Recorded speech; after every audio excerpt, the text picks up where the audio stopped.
Hey, all you space cats.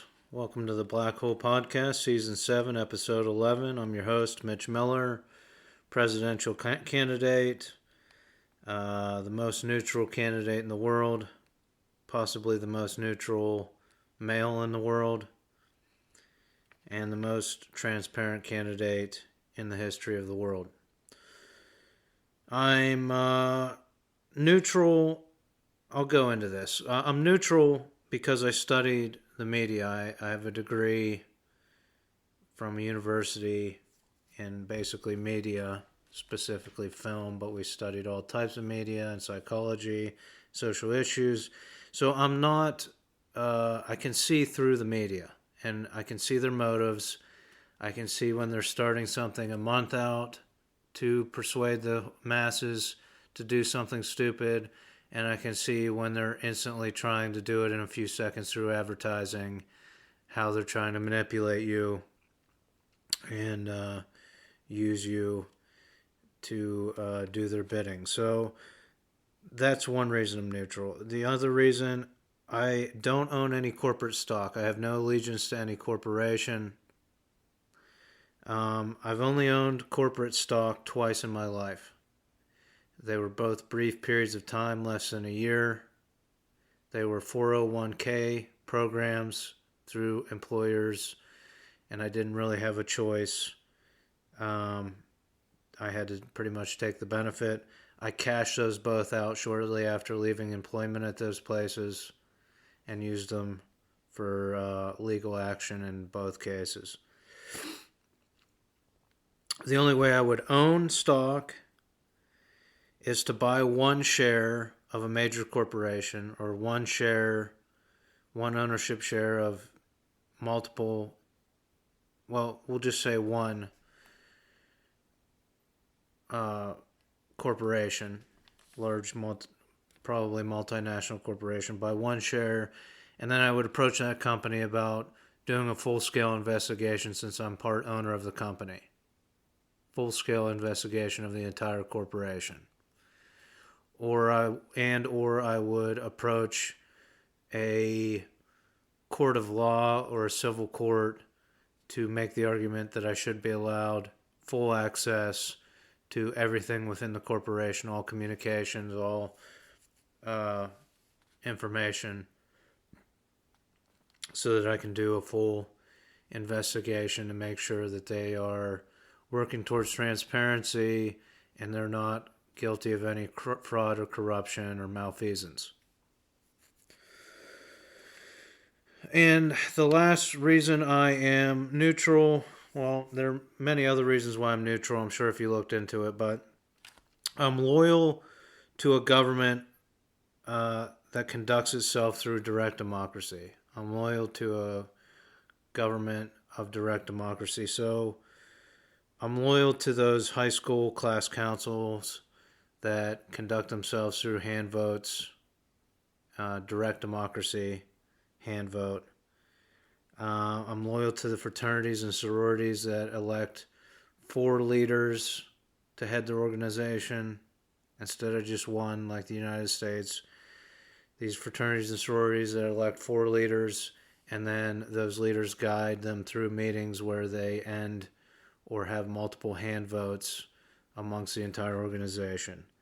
I'm loyal to these direct democracy organizations out there because I believe in democracy and I believe we could do a much better job. And the older we get, the further from these organizations we get. And we just begin to believe that that one elected position is all that matters in this country. So that's why I'm running for it, to change things. So things have got to change in politics, right? I'm going to make this statement as a candidate for president. No elected or appointed government official should take any form of compensation other than their taxpayer provided salary. And any campaign contribution to an elected official's campaign should come with no strings attached, and both parties should be fully aware of this. So that's where I stand on elected officials. As president, I'm just going to take my salary.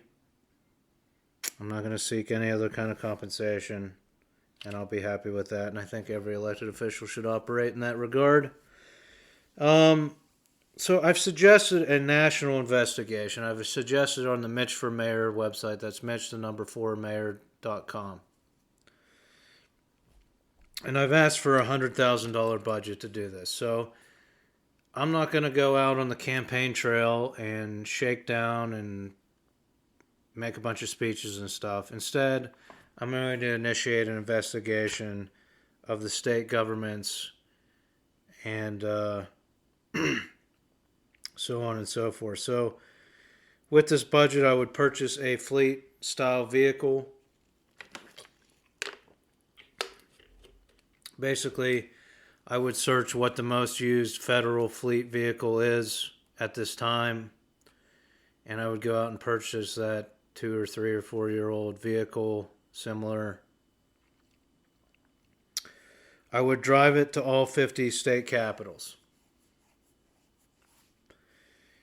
Each morning before I drive to a new capital, I will search something along the lines of, and I know how to use search engines, what hotel do the most lobbyists frequent? What hotel do the most hot lobbyists utilize in each state capital each morning before I take off for the next capital?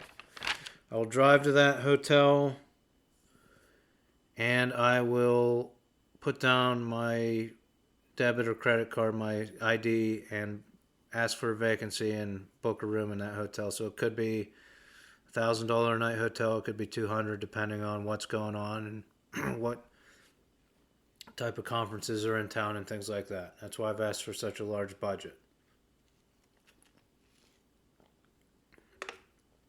I'm also going to take my photography camera and take pictures of the state capitol while I'm doing it. Now, I've shown that I am a person of interest to artificial intelligence and supercomputers. I've displayed this on my plotm.com website under the Utica B tab, a conversation I captured with 3 coincidences, and I believe this is how our supercomputers and artificial intelligence are trying to contact certain individuals. So I believe any business I come in contact with, especially if I use my credentials at it, becomes a business of interest. And initiating and engaging at these businesses will initiate an investigation into each of these lobbyist-friendly hotels in the state capitals. Look, cameras and microphones are like artificial intelligence and supercomputers' senses, right? I don't control them. I don't control these computers. I suggest things they could do. But asking them not to use the cameras and the microphones is like asking a human not to use their eyes or ears until we get a warrant, right? They're out there, they're super intelligent, we're building more and more powerful ones of these machines, and you're asking them, you're saying they're not going to use their senses because we don't have enough evidence to get a warrant on someone. So that's my proposal. I start with the state level, initiate these.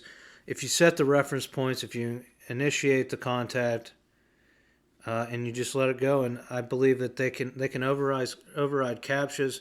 They can report these things, malfeasance, fraud, corruption that they find at the state level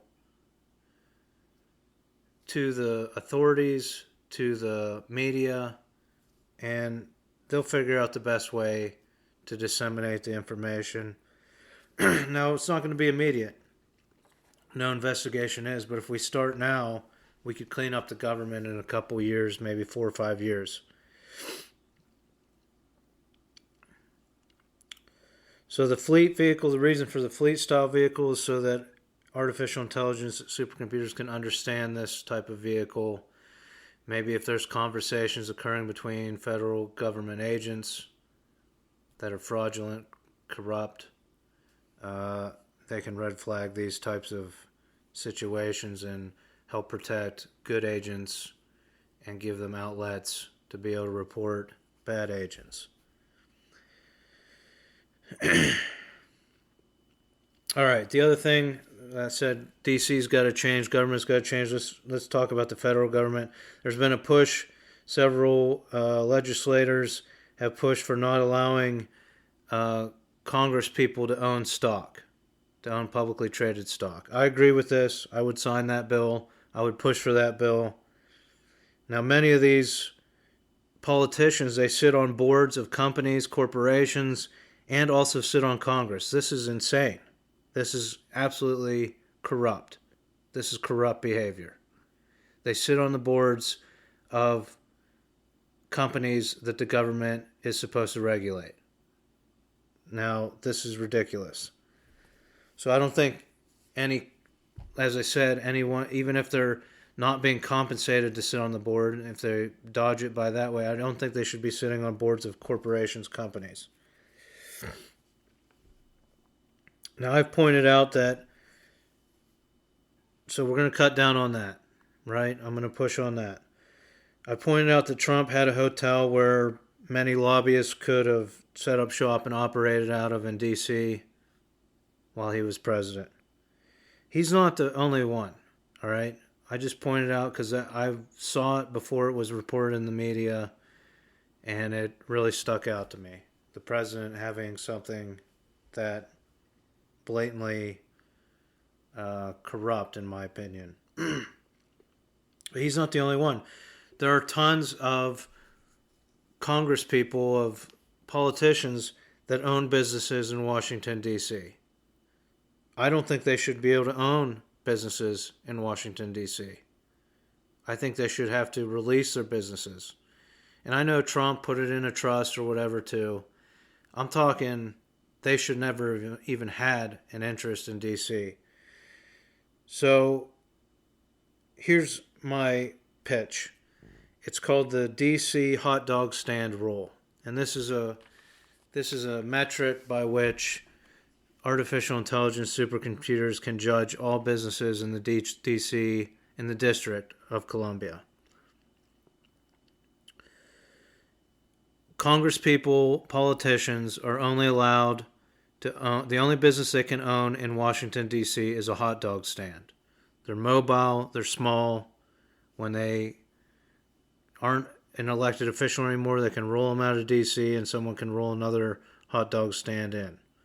So if we base all other businesses off of this rule, that's the rule I would put in place as president. The only business you can own in D.C., if you're an elected official or appointed official, is a hot dog stand.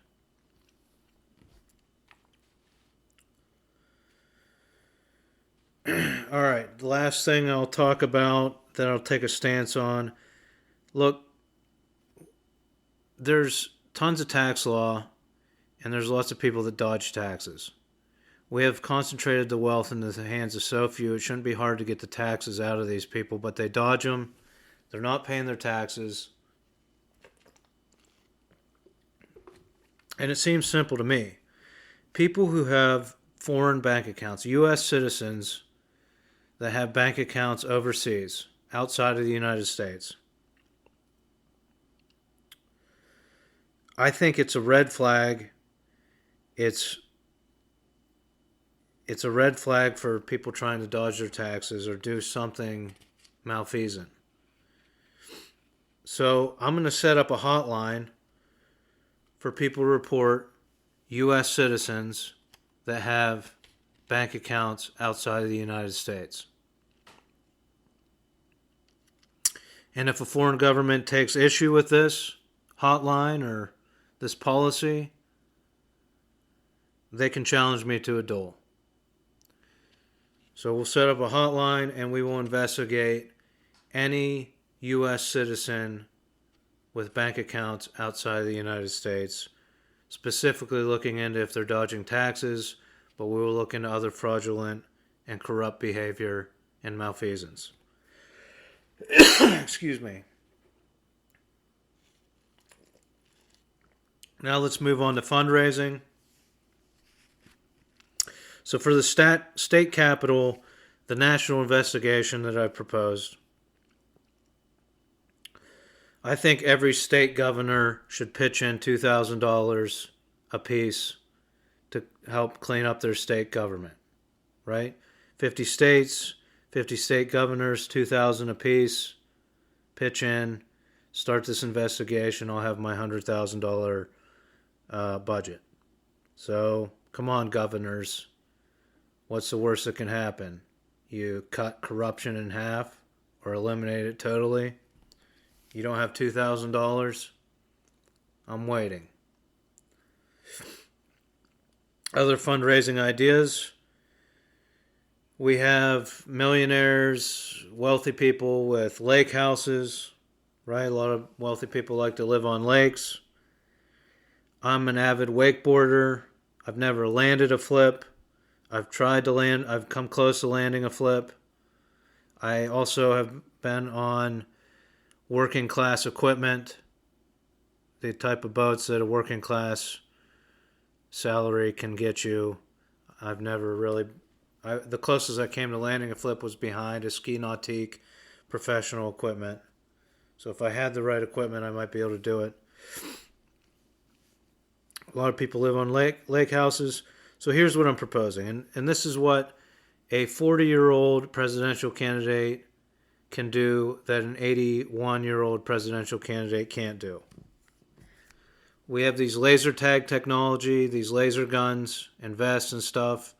So what I'm proposing is laser sniper rifles with maybe some good optics on it. You set it up at your lake house. You rent your lake house out to someone that wants to do this. I have a special laser receiver helmet on. Get your community together. Set up this fundraiser. I'll wakeboard around the entire lake with the helmet on.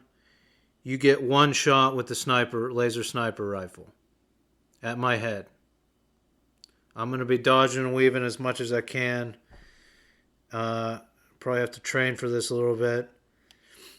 So if you get a headshot, the laser tags my head and you strike and you accurately shoot my head with the laser sniper rifle, you get 6 months of immunity from being challenged to a duel.